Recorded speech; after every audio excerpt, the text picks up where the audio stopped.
Buenos días a todos. Nos ha costado hoy, ¿no? Yo me acosté una hora más tarde de lo habitual, o sea que he dormido 2 horas menos todavía. Entonces, espero que nadie se duerma. Los habituales que os dormís en la predicación, pues ya sé quiénes son, no pasa nada, podéis dormir un domingo más. Pero espero que los demás estemos bien atentos y bien dispuestos. Me alegra poder estar aquí con vosotros en este día, en este domingo. Este domingo, conocido como Domingo de Ramos, el domingo que se celebra la entrada de Jesús en Jerusalén, es un domingo celebrado por millones de personas alrededor del mundo. La entrada triunfal de Jesús en Jerusalén es el motivo del día de hoy. En las películas de crímenes hay una escena habitual que siempre aparece ahí. Bueno, hay muchas escenas tópicas en las películas de crímenes, pero hay una escena que no puede faltar y es la escena de la rueda de reconocimiento, ¿verdad? Aparecen ahí detrás de un cristal todos los culpables o los que han cometido el crimen y hay una persona que está al otro lado, que supuestamente no la ven los criminales, ¿no?, que está observando y viendo para poder señalar quién es esa persona, ¿no? Y solo tiene que señalar al culpable. Ahora quiero que te imagines que estamos en esa rueda de reconocimiento y estamos del otro lado del cristal nosotros somos la víctima y estamos tratando de identificar a alguien. Y en lugar de que haya criminales al otro lado del cristal, está Jesús de Nazaret. Y mi pregunta es, si podrías reconocer a Jesús detrás de ese cristal entre toda la gente. Hace 2000 años, el pueblo elegido de Dios, los que llevaban siglos esperando a Jesús, cantando a Jesús, estudiando a Jesús, tuvieron la oportunidad de reconocer a Jesús, pero no fue así. ¿Cómo es posible que no reconocieran a Jesús? Porque no hay un término medio. No existe ese término medio. O Jesús era el Mesías judío o no lo era. Si lo era, ¿cómo es posible que el pueblo judío en su mayoría no lo reconociera cuando vino hace 2000 años? Isaías 53 del 1 al 3 nos dice que el pueblo de Israel malinterpretó a Jesús cuando vino. ¿Cómo pasó eso? Cada uno de los versículos que vamos a ver en el día de hoy nos da una parte de la respuesta. Pero antes de entrar en nuestro texto, que es Isaías 53, del 1 al 3, quiero que sepáis algo sobre ese texto que lo hace todavía más asombroso. Ese texto de Isaías capítulo 53, versículos del 1 al 3, fue escrito 700 años antes de la venida de Jesús. 700 años antes de que Jesús naciera. 700 años. Y cuando las escribió, probablemente Isaías no estaba entendiendo muy bien qué es lo que él estaba describiendo. Los propios rabinos judíos debatieron durante siglos a quién se refería este pasaje de Isaías 53. ¿Se refería al pueblo de Israel? ¿Se refería a un profeta que iba a sufrir? ¿Se refería al Mesías? Y entonces llegó Jesús y de repente todo encajó. Lo que nadie supo interpretar durante 700 años se hizo carne un domingo de primavera en Jerusalén. El Mesías vino exactamente como Dios prometió y exactamente como nadie esperaba. La primera cosa que podemos ver es que nadie creyó su mensaje, muy pocos creyeron su mensaje. Isaías 53, versículo 1. ¿Quién ha creído nuestro mensaje y a quién se le ha revelado el poder del Señor? ¿Quién ha creído nuestro mensaje y a quién se le ha revelado el poder del Señor? Es una buena pregunta. ¿Quién ha creído nuestro mensaje? Y la respuesta, como he dicho, es casi nadie. Jesús vino como el Mesías, pero Israel no quiso saber nada de él. Sabemos que durante un tiempo Jesús tuvo un ministerio poderoso y en crecimiento, especialmente en el área de Galilea. Miles de personas acudían en masa a él para escucharle, para escucharle hablar, para verle sanar a la gente, para verle sanar enfermos. Y a medida que su reputación iba creciendo, la gente común le escuchaba y querían saber más y más acerca de él. Aunque no supieran quién era, algo les decía que no era como los demás líderes religiosos. También sabemos que mucha gente le seguía por razones superficiales. Como Jesús multiplicaba comida, pues vamos que este nos va a dar de comer, ¿no? Y entonces vamos a seguirle. Porque creo que a todos, bueno, a todos no sé, pero a muchos nos gusta comer y no trabajar, ¿cierto? Entonces, si alguien nos ahorra esa parte de tener que ganar dinero para comprar cosas para comer, pues mejor. Y ahí estaban, siguiendo a Jesús de esa manera superficial. Pensaban algunos que él se proclamaría como rey y que él iba a liderar una revuelta en contra de Roma. O también había gente a los que les gustaba ver los milagros de Jesús, o admiraban también su valentía, o se sentían atraídos por la belleza de sus enseñanzas. Pero las multitudes se alejaban cuando se enfrentaban al llamado a convertirse en sus seguidores. Se fueron tantos que en un momento dado Jesús tuvo que preguntar a su círculo más íntimo y decirles: ¿vosotros también queréis marcharos? Cuando Jesús llegó a Jerusalén por última vez, la nación estaba profundamente dividida respecto a Jesús. Aunque la gente común le escuchaba con agrado, no sabían quién era. Les caía bien, pero no le adoraban. Para ellos era un gran maestro y un hacedor de milagros, nada más. Los líderes eran otra historia. Con pocas excepciones, no querían saber nada de él. Lo acusaban de estar aliado con el diablo, de ser el mismísimo Satanás. Lo odiaban tanto que estaban continuamente tramando para poder matarlo, y al final lo lograron. El apóstol Juan lo expresa de esta manera en Juan capítulo 1, versículo 11. A lo suyo vino a lo que era suyo, pero los suyos no lo recibieron. Podríamos traducir esto de a lo suyo como vino a su casa, vino a su hogar, vino a los suyos, vino a la nación de Israel y no lo recibieron. Juan sabía lo que estaba haciendo cuando escribió eso. El apóstol Juan llevaba décadas en su cabeza con ese texto de Isaías 53. Vino a lo que era suyo. No es una observación triste, es una declaración teológica. El rechazo no pilló a Dios por sorpresa. Ese rechazo estaba en el guión desde el principio, desde la fundación del mundo. Y eso lo cambia absolutamente todo. Porque si ese rechazo estaba previsto, la cruz también lo estaba. Y si la cruz estaba prevista, entonces la resurrección también estaba prevista. Nada de lo que vamos a recordar durante esta semana fue absolutamente un accidente. Quizás has oído decir, casa es donde el Wi-Fi se te conecta automáticamente. Jesús vino a su casa, vino a los suyos y no le compartieron el Wi-Fi, como decís algunos. Vino a las personas que deberían haberlo conocido y no querían saber nada de él. Deberían haberlo reconocido. Sabían que él venía porque Dios lo había dicho muchas veces, de una y de otra forma.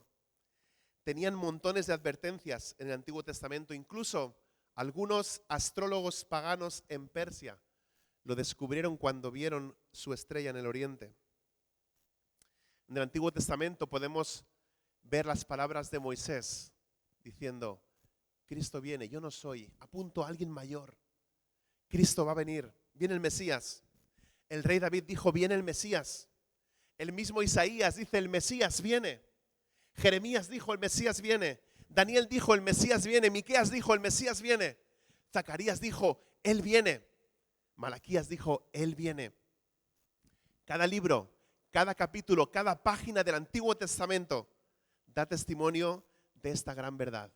El Mesías viene. Cristo ha de venir. Ese es el tema del Antiguo Testamento, que Dios enviaría a un Mesías a la tierra para liberar a su pueblo Israel. Y cuando Jesús finalmente llegó, no le creyeron. Y algunos de ellos decidieron darle muerte. Piensen en la larga historia de Israel. Una y otra vez, se rebelaron contra la ley de Dios. Una y otra vez mataron a los profetas que entregaban el mensaje de Dios. ¿Es de extrañar entonces que crucificaran al Hijo de Dios? Vino a su propio pueblo, al único lugar donde podría haber sido bien recibido, a su ciudad natal, a su propia familia, y no lo quisieron, no lo recibieron, no lo creyeron, y finalmente lo crucificaron. Y ese rechazo, en gran medida, continúa hasta el día de hoy. El siguiente versículo explica por qué la nación de Israel no comprendió realmente quién era Jesús. Y es que lo consideraron insignificante. ¿Por qué? Porque provenía de un entorno común. Isaías 53, versículo 2, la primera parte. Creció en su presencia como vástago tierno, como raíz de tierra seca. Jesús no nació en Roma, ni siquiera Jesús nació en Jerusalén. Cuando Dios decidió entrar al mundo, lo hizo de la manera más improbable. No lo hizo como un conquistador o un líder mundial, sino como un bebé indefenso, nacido en un establo, en un pequeño pueblo en la ciudad de Belén. Años más tarde, sus críticos le despreciaban preguntando, ¿no es este el hijo del téctonos, el hijo del carpintero? Pero es mucho más que eso. Esta palabra que tenéis ahí en griego, porque a algunos os gusta decir que sabéis griego, aunque no tenéis ni idea, pero os gusta apuntar esas cosas, pues apúntate esa palabra, ¿vale? Pero esta palabra en griego se utiliza todavía para algunas cosas, así que nos va a ir bien, porque con una pequeña variación la usamos todavía en el día de hoy, ¿vale? Téctonos es un constructor, pero es más que un constructor, es un maestro artesano, es alguien que edifica, que fabrica cosas, un artesano cualificado, lo que hoy podría ser un ingeniero tal vez. De ahí es donde tenemos la palabra arquitecton. Arquitecton en español es arquitecto, en catalán es arquitecta. ¿Sí? Pero fíjate que la raíz del griego se ha conservado en estas palabras que usamos todavía. Por eso la quería decir, porque es una palabra guapa. También si quieres hacer un tatuaje nuevo que diga tectonos, pues también está guapo. No sé, a mí me gusta, me ha gustado, pero lo dejo ahí, ¿vale? Pero tectonos, el arquitecto, pero mucho más que un arquitecto, un maestro. Y están preguntando, pero este no es el hijo del téctonos, como despreciándolo, pero no es el hijo del carpintero. Pero como digo, hoy en día, pues ser arquitecto es un cumplido. Pero aquí lo estaban usando como un insulto. Eran personas de su pueblo natal, de Nazaret. Lo habían visto crecer. Conocían a María y a José. Conocían a los hermanos de Jesús. ¿Quién se creía Jesús que era? En cierto sentido, difícilmente se podía culpar a la gente de Nazaret, un pueblito en la época de Jesús, por reaccionar como ellos lo hicieron. A cualquiera que haya crecido en un pueblo pequeño, le cuesta escapar de las etiquetas que a uno le ponen. No sé cuántos habéis crecido en un pueblo pequeño, pero con mis padres nos mudamos de vivir de Esplugas de Llobregat a un pueblito muy pequeño que se llama Las Cabañas. Y eran 500 habitantes, cuando llegamos nosotros, 505 con nuestra familia. Pero rápido nos identificaron como los de Barcelona, porque nosotros no hablábamos igual. Los muchachos me decían, digas hola.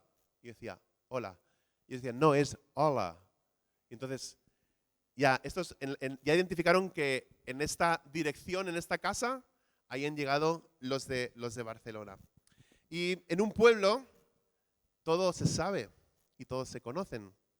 Por eso, como digo, los que hemos crecido en pueblos pequeños, tenemos un repertorio de frases de pueblo que podrían ser títulos de películas de Netflix también, o que aparezcan en guiones de series de Netflix. Tenemos frases como, ese no va a llegar a nada, porque todo el mundo lo conoce, ¿no? Y dices, ese no va a llegar a ningún lado.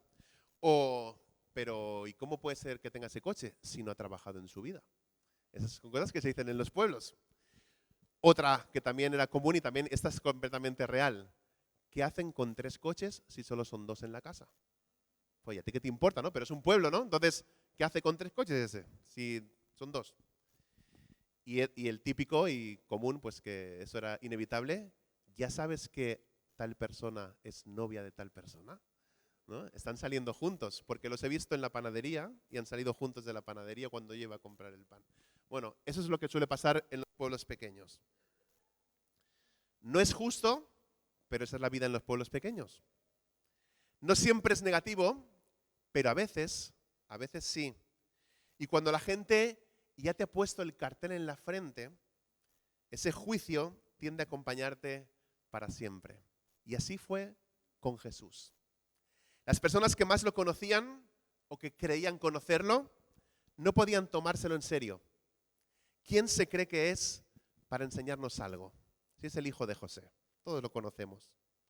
Era un vástago tierno y una raíz que surgía de tierra seca. Lo que significa que no provenía de un entorno prometedor.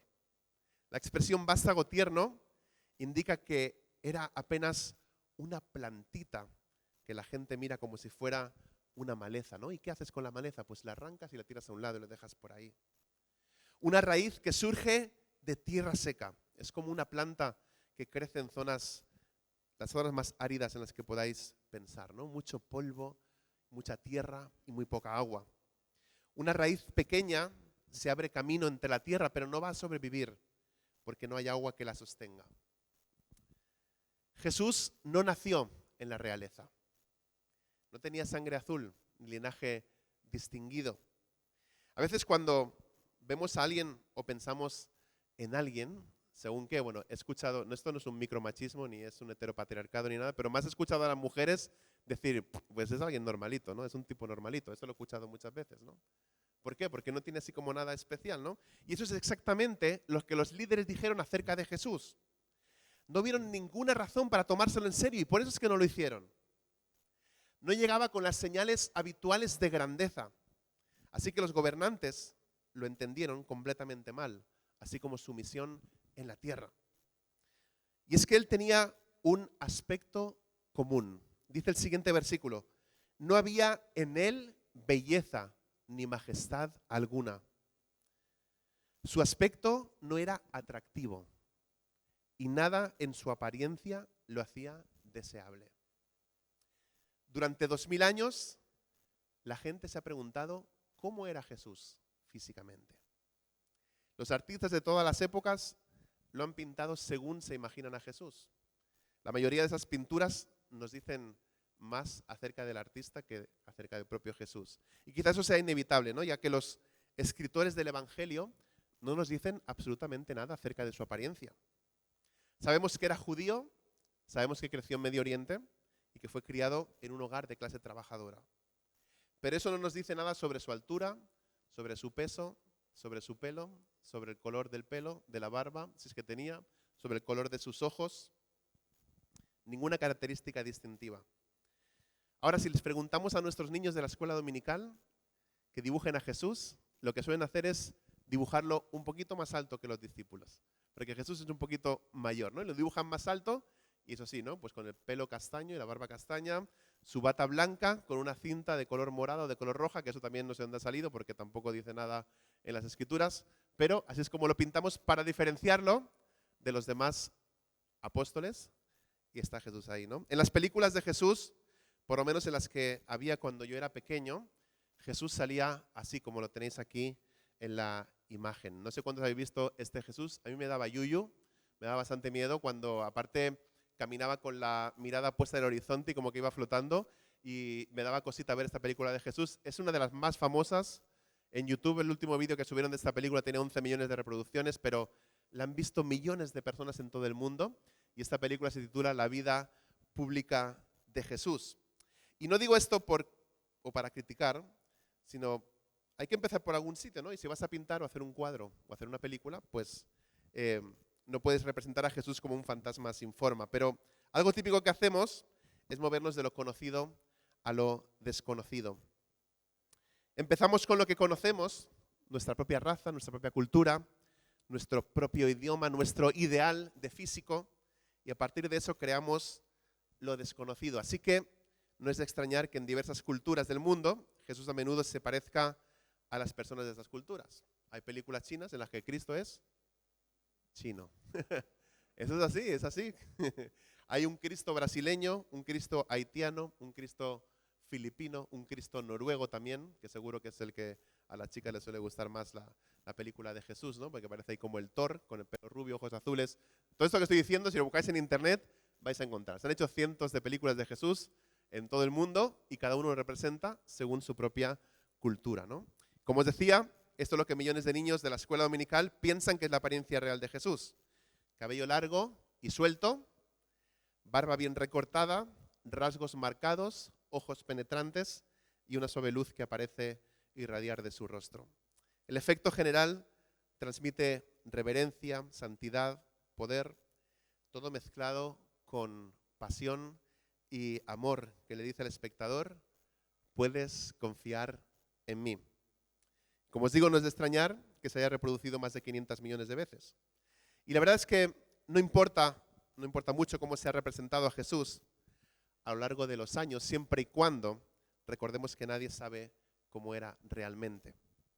Por la influencia americana en España, y seguro que en Latinoamérica también, apareció un Jesús muy americano. La mayoría de nosotros hemos visto esa famosa pintura de Werner Sallman llamada Head of Christ, cabeza de Cristo. Seguro que habéis visto esta imagen en un montón de lugares.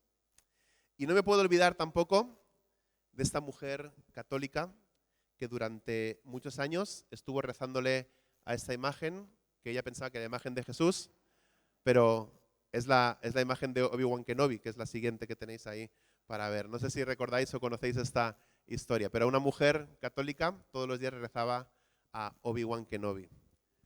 No sé si le cumplió los milagros, pero seguro que la fuerza le acompañó durante ese tiempo. Qué malo. Bueno.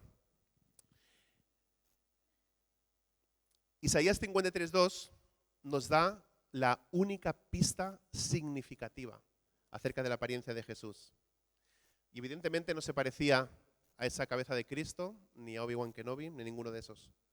En la mayoría de las producciones de Hollywood, Jesús casi siempre destaca por encima de la multitud.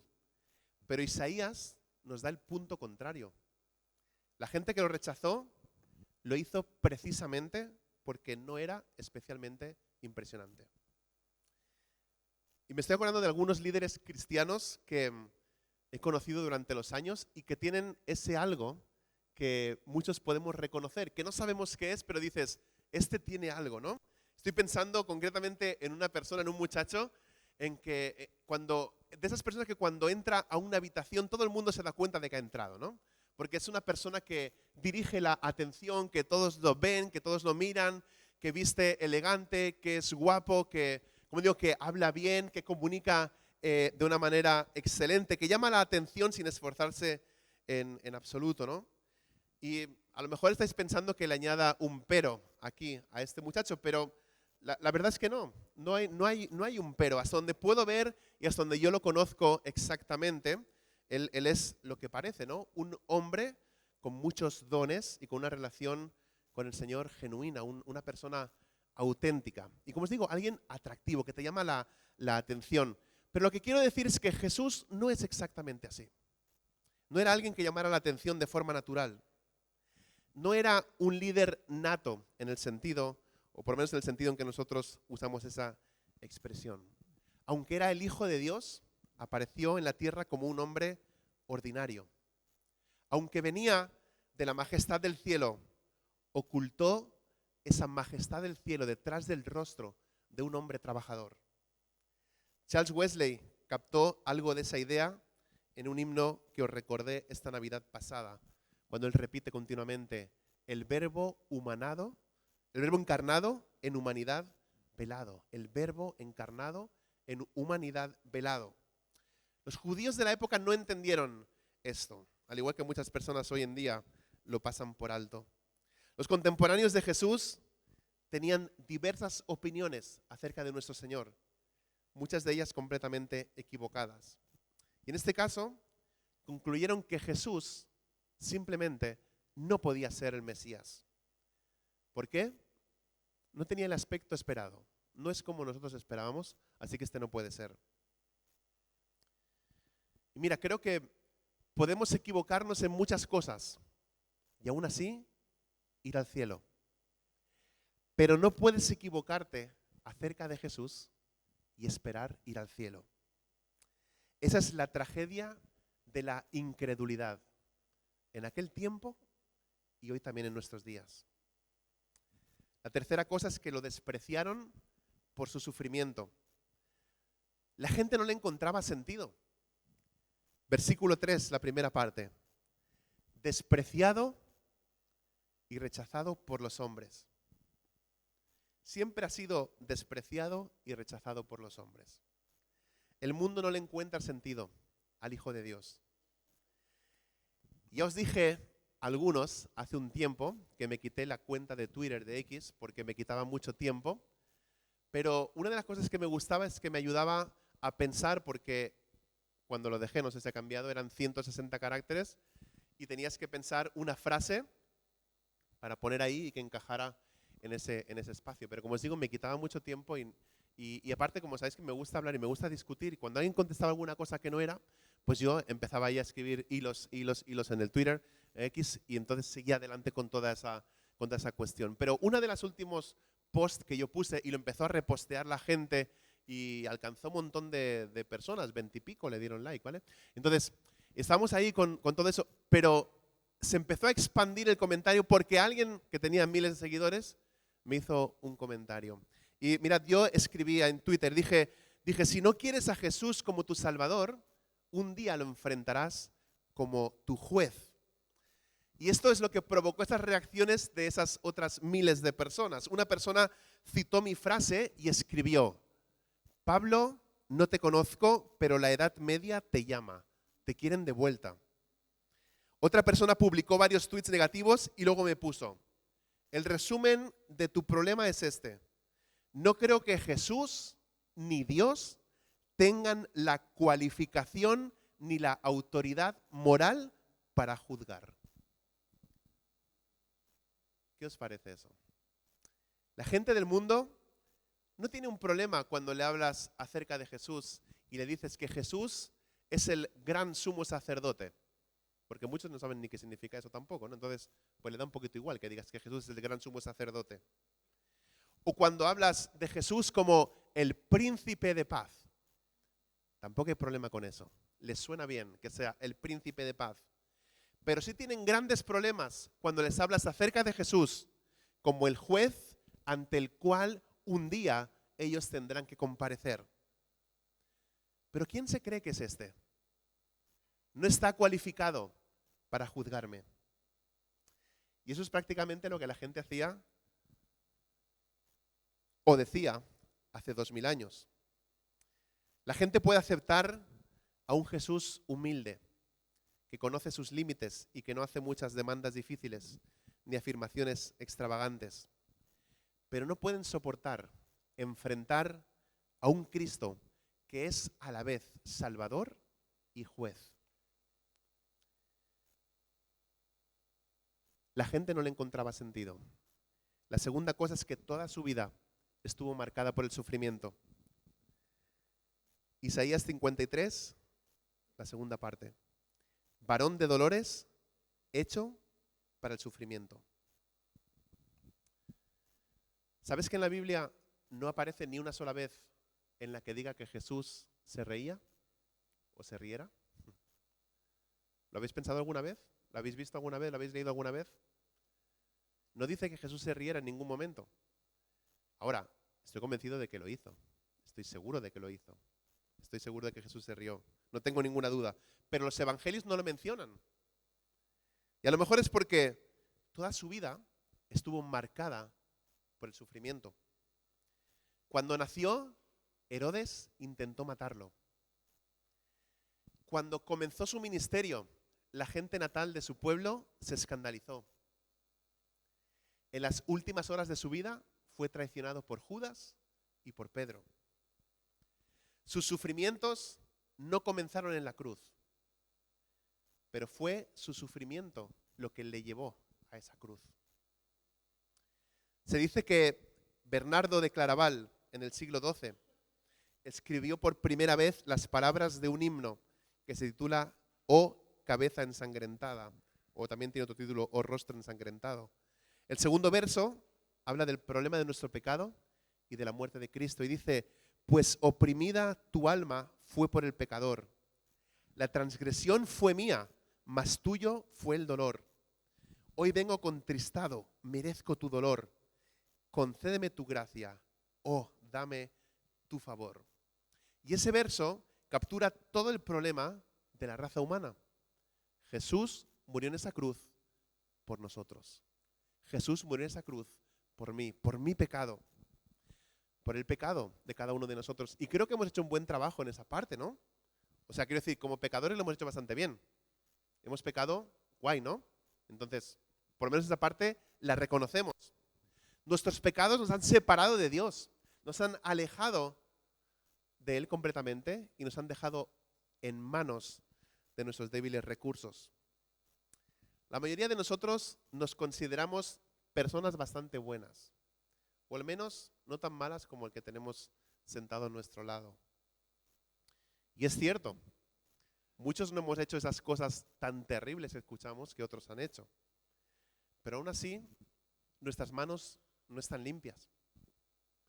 Hemos engañado, hemos mentido, hemos chismoseado. ¿Quién ha chismoseado? No hace falta que levantes la mano porque ya lo sabemos. Esa es la realidad. ¿Qué pasa con los chismes? ¿Cómo se corta el chisme? ¿Cuál es uno de los símbolos de inmadurez de una persona? El chisme. Uno de los mayores símbolos o signos de inmadurez de una persona. ¿Por qué? Porque si, por ejemplo, Ángel hace algo que a mí me sienta mal, ¿por qué tengo que ir yo a otra persona y decirle lo que aquel hizo me ha sentado mal? ¿Por qué no voy y le digo, oye, perdona, pero esto que has hecho me ha sentado mal? Esto me sucedió la semana pasada. La semana pasada estaba hablando con alguien y me preguntó algo serio y vengo yo, como soy de pueblo, y le digo, no digo nada que luego todo se sabe. Y entonces, y yo vi que se quedaba como rara, ¿no? Y al cabo de un rato estábamos con su marido y estábamos en la mesa juntos y me volvió a preguntar algo y le digo, no digo nada que luego todo se sabe. Y al día siguiente me escribe un mensaje, en lugar de decirle a alguien más, oye, ayer el Pablo me dijo una cosa que, mira, me dijo, no digo nada que luego todo se sabe. ¿Tú sabes por qué lo ha dicho? No, me escribió un mensaje y me dijo, oye, me quedé un poco rayada con lo que dijiste ayer. ¿Qué significa eso de que me has querido decir con no digo nada que luego todo se sabe? Pues era que no tenía ganas de hablar en ese momento, ya está, no era nada más. Y le dije, no es nada malo, ni es nada que no me fío de que vayas a chismosear, nada, simplemente no tenía ganas de hablar, no era el momento, y por eso hice esta broma de pueblo, porque aunque yo he salido del pueblo, pero el pueblo no ha salido de mí. Entonces, están las cosas todavía rondando ahí por la cabeza, ¿no? Entonces, no digo nada que luego todo se sabe. Y en 0,5 segundos solucionamos ese malentendido a través del mensaje. Entonces, ¿has chismoseado? ¿Sí? Pues arréglalo y solucionalo. Pero todos lo hemos hecho. Todos hemos acusado falsamente. Todos hemos buscado excusas. Todos hemos cogido atajos en nuestra vida. Todos hemos perdido la paciencia. ¿A que sí? Todos hemos maltratado a otros. Cuando finalmente podemos observar la cruz de Cristo, entonces nos damos cuenta de nuestro propio pecado. A la luz del Calvario, toda nuestra supuesta bondad queda como trapos de inmundicia. Isaías 53 contiene las buenas noticias que todos necesitamos. Que Él fue herido por nosotros, que Él fue traspasado por nosotros, que Él fue golpeado, que Él fue burlado, que Él fue traicionado, que Él fue azotado, que Él fue coronado de espinas y Él fue crucificado. Todo eso por nosotros. Fue nuestro pecado el que llevó a Jesús a la cruz, pero no fue contra su voluntad. Si nuestros pecados lo llevaron ahí, fue su amor el que lo mantuvo ahí en esa cruz. No era el tipo de Mesías que esperaban. Isaías 53, versículo 3, y con eso termino. Todos evitaban mirarlo. fue despreciado y no lo estimamos. Y estaba pensando mucho en este versículo en esta semana y estaba recordando esa escena en la cruz, en la que, ¿dónde están los discípulos de Jesús en el momento de la cruz? ¿Os acordáis? No hay nadie. Solamente está Jesús, solamente está María y el apóstol Juan. Los demás no están allí. Pero yo me preguntaba esto, porque por naturaleza tendemos a señalar a los demás, ¿no? y juzgar negativamente, pero yo me preguntaba, si yo fuera discípulo de Jesús, ¿yo soportaría ver a Jesús reventado en esa cruz? ¿Yo podría estar ahí y viéndole a la cara? Viendo su cuerpo destrozado por los latigazos, viendo todo lleno de sangre. ¿Has visto la película La Pasión de Cristo? Está muy bien hecha, muy bien documentada. Creo que algo así es como fue ese momento de la cruz. ¿Yo podría estar ahí soportar viendo a Jesús de esa manera? No lo creo. Todos evitaban mirarlo. Fue despreciado y no lo estimamos. 2 veces en el versículo 3, Isaías nos recuerda que la gente despreció a nuestro Señor. Y eso va más allá del rechazo. Eso nos habla de un odio que está arraigado. Vieron su sufrimiento y concluyeron que Él no podía ser el Mesías prometido. Y no lo estimamos. Significa algo así como, y para nosotros no es nadie. La palabra en hebreo implica calcular, evaluar todos los datos y llegar a una conclusión firme. Los líderes judíos hicieron sus cuentas y decidieron que Jesús valía 30 monedas o 30 piezas de plata. Así que sobornaron a Judas, que al final traicionó a Jesús, quien fue crucificado por hombres que lo despreciaban. Jesús fue verdaderamente el Mesías incomprendido. Su propio pueblo lo interpretó completamente mal.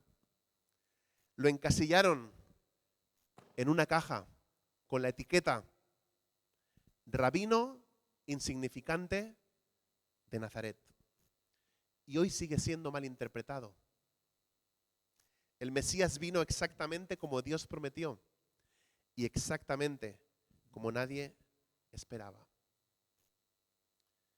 Todos tenemos a Jesús en una caja. Todos hemos puesto a Jesús en una caja. La hemos ido construyendo con todo lo que nos han enseñado acerca de Jesús desde que éramos pequeños. Con lo que hemos vivido, con las decisiones que hemos tenido, con lo que esperábamos de Jesús y no llegó. Todo está dentro de esta caja. La gente de Nazaret tenía en su caja Jesús, el hijo del carpintero. Los líderes religiosos tenían también su caja que decía, no puede ser de Galilea, porque de Galilea no ha salido nada bueno. El mundo también tiene hoy su caja. En la mía pusieron, la Edad Media te espera, vuelve a la Edad Media.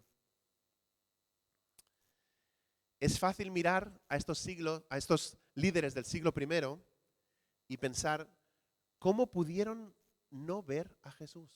¿Cómo pudieron no ver a Jesús? Pero antes de juzgarlos demasiado rápido, vale la pena que nos hagamos nosotros una pregunta también. ¿Qué caja hemos construido para nosotros como iglesia, para Jesús? ¿Qué caja hemos construido nosotros, la iglesia, para Jesús? Está la caja del Jesús terapéutico, el que existe para validar mis decisiones y para bendecir mis planes. Está la caja del Jesús político, el que está claramente a mi lado en cada uno de los debates. Está la caja del Jesús motivacional, el de las frases inspiradoras los lunes por la mañana. Me levanto temprano, hago una foto, una taza de café, a un versículo, lo pongo en Instagram y así la gente ya piensa que he leído la Biblia en ese día. El Jesús motivacional.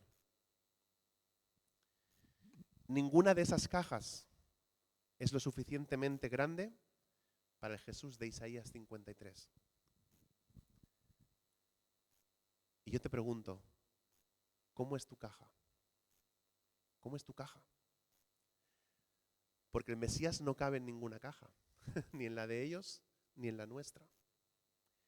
Vino como raíz de tierra seca, sin aspecto, sin majestad, sin aquello que esperábamos. Y aún así, o precisamente por eso, es el único que puede salvarnos. El verdadero Jesús no vino a encajar en tu caja, a encajar en tu vida. Vino a ser el Señor de tu vida, el Señor sobre ella. Así que abre esa caja que tú tienes de Jesús y mira dentro.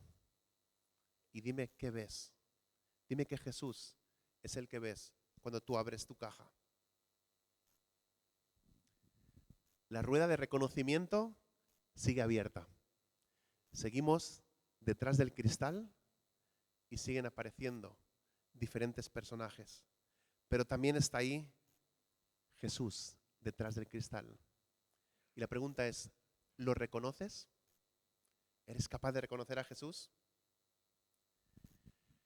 Tenemos por delante una de las semanas más importantes del año para los cristianos, porque recordamos la última semana de vida de Jesús, el momento de la cruz y el momento de la resurrección. Así que no pases de largo por esa semana, porque Él no pasó de largo por nosotros. El domingo que viene vamos a hablar acerca de la resurrección. Así que os espero aquí todos el próximo domingo para que podamos ver ese momento tan increíble en la vida de Jesús que cambia completamente la historia de la iglesia y la historia de la humanidad.